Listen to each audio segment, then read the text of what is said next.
Jay here for Stretford Paddock. This is the Academy Review, and joining me is probably the most ardent United fan ever when it comes to attending matches. The man that's been at more games than anyone I've ever met, David Pritt. Sorry, anyone other than maybe Alex and John Neal. Yeah. I have to put that disclaimer in there because otherwise they'll be throwing stones through my window. How are we doing, mate? You okay? Yeah, good. Thanks. How are you, mate? I'm all right. How are you coping now? Because some games you can go to, because some games you can't. Can you? How's it been? No, so because I go watch all levels of United, it's the only team that you've been able to watch is the women's under 21s. But now we're going into tier 3. That's over with. So there's you can't even watch the women's under 21s. It's all gone. So first team under 23s, 18s, women under 21 women, all gone. You see, it's bad enough for me. I'm like, I can't go and watch, United, and you think like I've got one set of games I can't watch. You do go to all the games. You've got like 4 different sets of games you can't watch, and as you mentioned, it's only going to get worse. It's going to be a long time, I think, before we see fans at football. I know there was talk on the 23,500 at Old Trafford. We'll have to wait and see what happens with that. But that doesn't stop us watching the games, even if we can't be there. In terms of the academy, with the under 18s, what's been happening now? What's the latest? It's a bit of a mixed bag with the 18s. They've won some games, lost some others, and recently just got knocked out of the Youth Cup, which was a bit of a pain. It was last year's Youth Cup, so we got through to the semi-final. I obviously did the fan cams for the Old Devils. Yeah. And Wigan we beat last time in the quarters. I think it was Wigan in the quarters. Then we got Chelsea. We were supposed to play Chelsea away at Stamford Bridge, but they did. On Friday we had the semi-final against Chelsea at St George's Park, and the final was last night. Monday for people watching. But we got absolutely battered for 30 minutes. Ridiculously battered. Will Fish and Ted and Mengi were immense, really, as centre-backs, and Reece Devine, left-back, did really well as well. The fact they didn't score there was unbelievable. And then last 15 minutes of the half, we worked our way into it and did all right. Second half starts, they score straight away, 1-0, and then it's a bit of an even game. But all in all, you probably say Chelsea deserved it because of the first half hour, but it could have easily been us scoring. We had an amazing chance in the first half. Anthony Elanga, if you get the chance to watch it, he's like flicks it up, left, right foot up in the air, and then does like an overhead kick. It's a crossbar. Unbelievable. If that had gone in, it would have been a different story.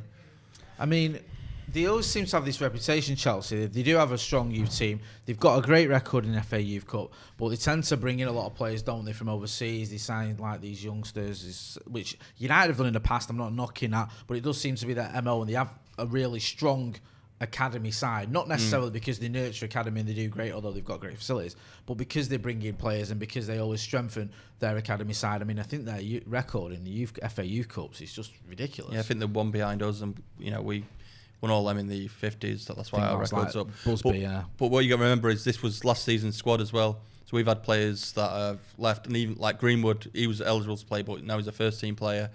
They had, I think, 3 players who played for their first team. And we've had new signings such as like McNeil and Hugill, who weren't eligible to play because it was last season's squad. So I think that 18 squad for this season is better, but we couldn't do Can we not have just brought Mason in? Can we not have just done that, man? Come on. Bring him in. He scores 12 goals. Listen, we'd have won it by now. Yeah. And then back in the first FA team. Youth Cup, and it's like happy days, a bit of positivity, and we all need that. But you mentioned some of the players there. Ted and Mengi, I think you mentioned. Yeah. We keep hearing about him. We know he's sort of been in and around the first team. How far off do you think, I think I asked you this last time, but it's relevant now, how far off do you think he is to staking a claim in the first team? Are we still a couple of seasons away? Probably. It's going to be difficult, isn't it? Because they're not going to do anything with Maguire. They spent a lot of money on him. He's a captain, going to be there. Tuanzebe came in, didn't he, against Paris, was it? Did amazing. So he's phenomenal performance. And Lindelof is still working with him. He's probably 4th choice centre-back, but it's going to be it's not bad at all. Fair, especially, I mean, he has been around the squad as well. He's training with him. I think he's been Europe with him. So a couple of injuries and he'll be in there. If that happened, if he had to play any games, would you be worried for him? Not at all. I think he's always been older than his years in a way. Body wise, he looks massive. When you saw him when he was 15, you're like, no, he's like 25. Him, honestly, amazing player. Strong, tough, and I think he'd had no worries.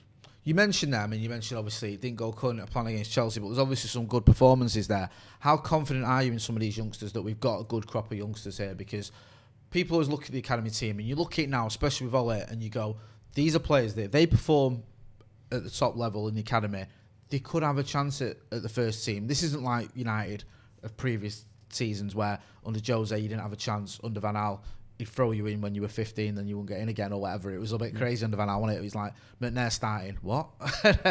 And then like, Blackett's back in and then you might not get another chance or whatever. How do you rate this crop of youngsters? Do you think there is one or two there that can kick on and hopefully get a chance under Ollie? Well, you got to look in the positions that we need, and we'd probably need a backup at right back, and that would have been Ethan Laird. But once again, he's injured. He's had a terrible time. He's had like 3 injuries in the past year. I feel for him because him and Brandon Williams, they're not that dissimilar wording. For me, they were always been equal. One right back, one left back, and Brandon Williams obviously, at one point looked like he was going to be our first choice left back. Not necessarily the case now, but he's still in with a shout. Ethan Laird, who I was really looking forward to seeing. I'll be honest with you, I thought this season could be the season where he kicks on a little bit, and yet again, it's just bad luck. I don't think he's injury prone. I just think he's bad luck. Yeah, and hopefully he'll get through this and just push on because he is capable of it. But other positions like midfield, you've got. Obviously, we sent a load out on loan, like Dylan Levitt and Garner. He's at Watford. Traore's out on loan, and then with Galbraith, who played for the 23s the other day, unbelievable performance. I mean, he's not played for a while, and he's just signed a new contract. Plays for the 23s, and just one of the best man of the match performances you'll see. Ends up scoring the winning goal in injury time with the last kick of the game of a penalty. But yeah, for me, I think he's going to benefit that. It's going to the spotlight's on him now because the other players have gone out on loan. He's like the main midfielder in the 23s, and he's already played for Ireland's Northern Ireland's first team. Yeah, I think he can really push and get into that first team. He played for us in that game over in Kazakhstan, but I think give him a chance for a couple of games. I keep hearing about him, and you mentioned the game against was it Astana when he was? Yeah. When we played, like we took all the children over there, didn't we? And just let him, all the children and Lee Grant, I think it was. And Jesse. Oh, Jesse, yeah, Jesse captain. Scored as well. Yeah, we were doing a preview, right? I remember we were doing a preview, and as we were recording it, I think it was Carl Egger was on it, and he went, "Oh, I've got the travelling squad here," and he named it, and it was in the MEN, and I went, "It's rubbish that will be the travelling squad. We won't say that much of a reserve team because it was like loads of players who never played for United, but it was Galbraith. What type of a midfielder is he? What type of player is he? Because I've seen glimpses of him, obviously in that game mentioned. I don't know a lot about him. How would you describe him?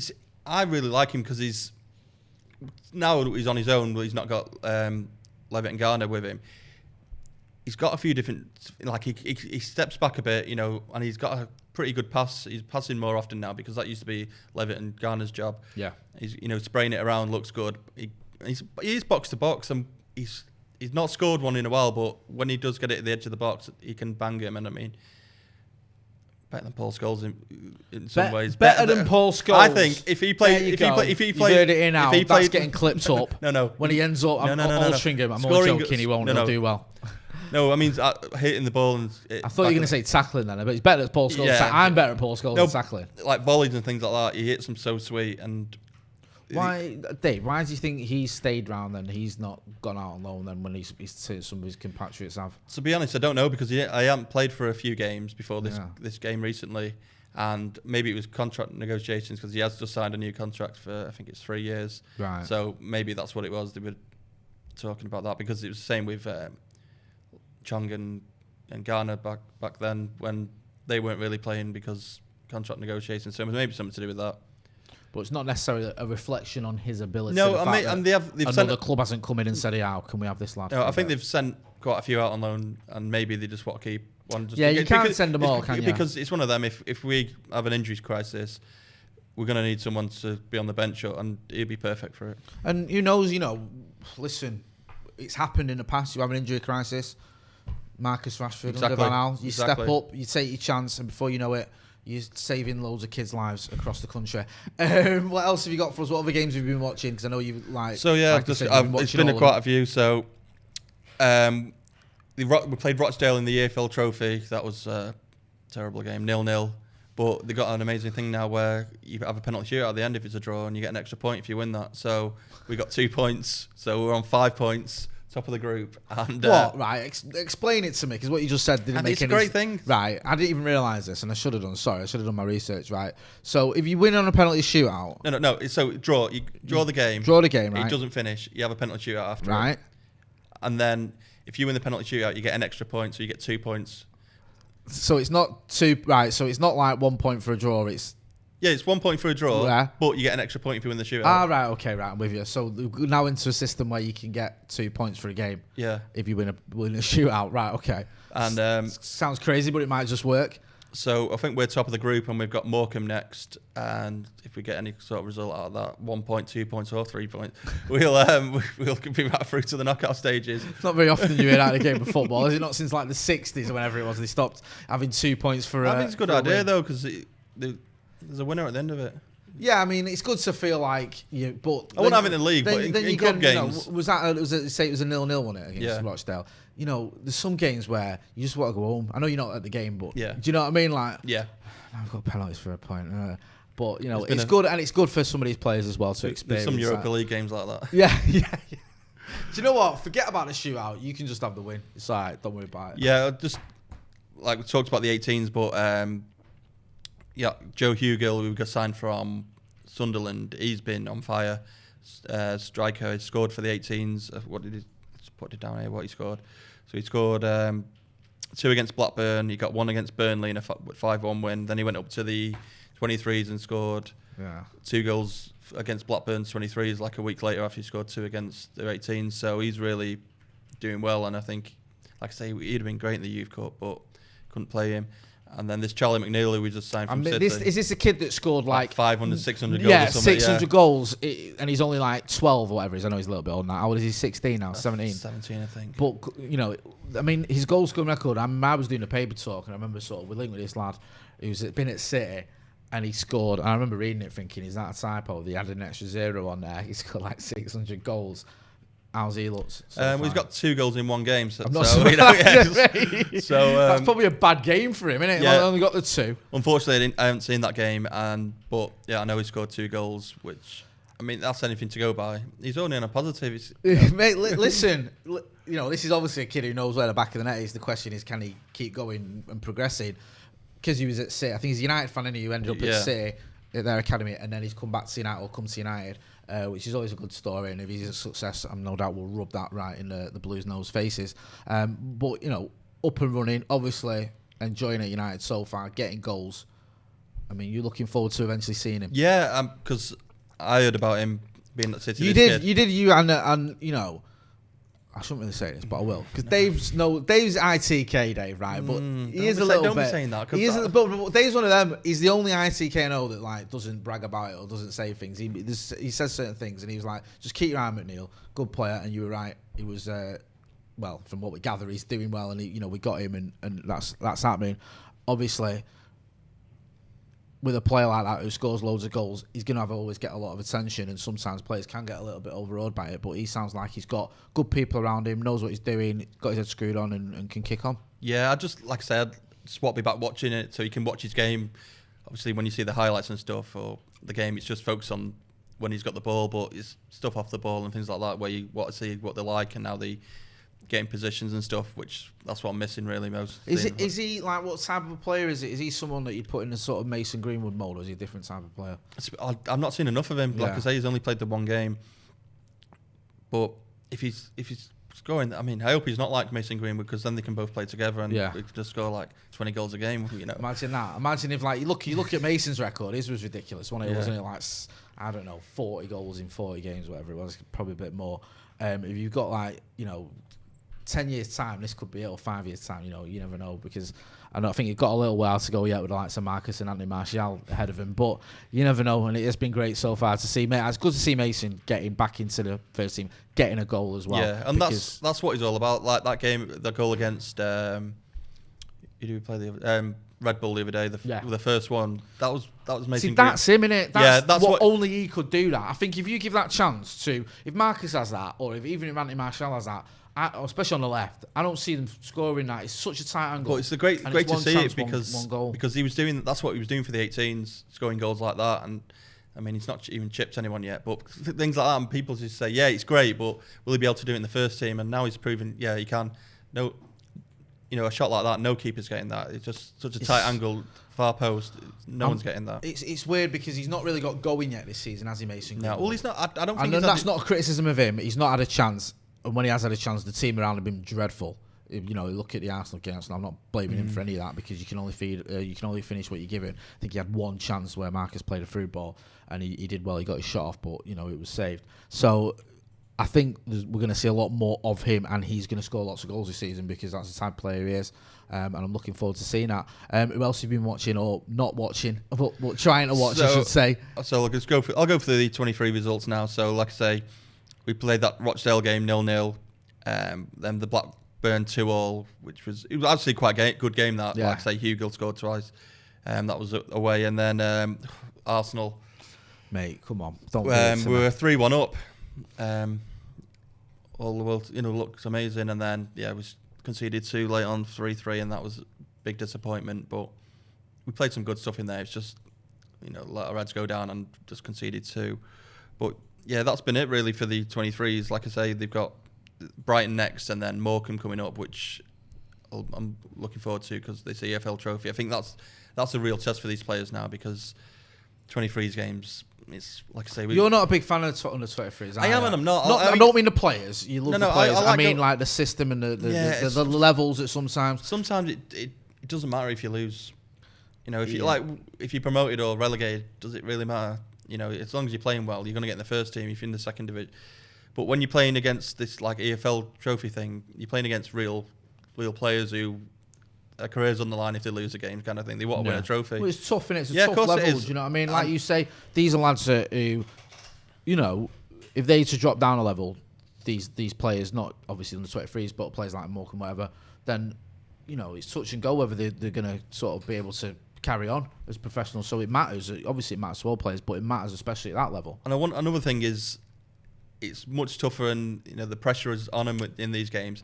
And if they do have to have that step up, due to them playing well, or there's an injury and they need to fill in, it's not going to be easy for them straight away, is it? So they need to know that they're going to be playing against players, the practice against players who are going to kick them and going to push them off the ball and things like that. Because obviously you're playing against men. These are 23s. A lot of them are still 18, 19. They're still quite young. I think there's some 17-year-olds in our 23s. So you got to know what it's like to playing against men, really, and I think it's a great thing for him. No, I agree. I think it's a good test of that, and you've seen it. I mean, it's not all about just physicality and playing against big players and stuff like that, but it helps, doesn't it? And it helps get used to it. And I've seen a few under 23 games, and I'd say the kids, and it's enjoyable. But sometimes you do get almost that training game element a little bit in certain games, not all of them, but a couple of games. You think like we got promoted from last season because they cut the season short, and we got promoted in the first division. And is there any difference between this division and I don't think there is. You're playing just different teams, that's it. They're all at a similar level. They might as well make it one massive league rather than 2 divisions. If you get relegated or promoted, it don't really mean anything at all. It's a big shame as well because, it's a shame for all fans and it's a shame for all players at any level. But the under-23s was a good, Friday night down at Lee. Yeah. It was a good little trip, wasn't it? Take the family and it won't be at the moment, it'd be freezing, but... No, yeah, you're right.